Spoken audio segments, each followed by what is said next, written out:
on a rendu ce jeune homme victime, on en a fait une vedette.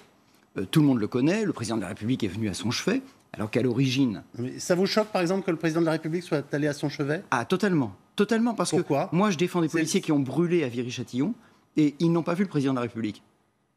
Ils sont brûlés. Il y a une jeune femme qui a perdu l'ensemble de son visage. Il y a un homme qui a été entre la vie et la mort pendant très longtemps, et qui est en train de s'en sortir. Il est en train d'apprendre à se servir de ses mains, parce qu'il ne sait plus se servir de ses mains tellement elles ont brûlé. Et ils n'ont pas vu le président de la République. Vous voyez ? Et ça me choque.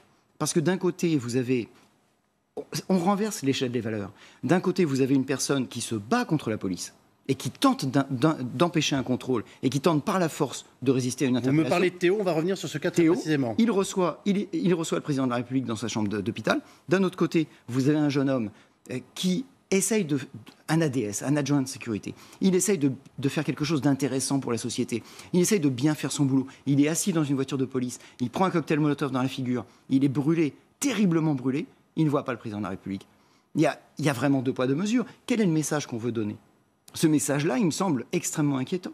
Et d'ailleurs, c'est pour ça que je pense que les politiciens sont en train de mettre de l'huile sur le feu et que ce n'est pas bien du tout. La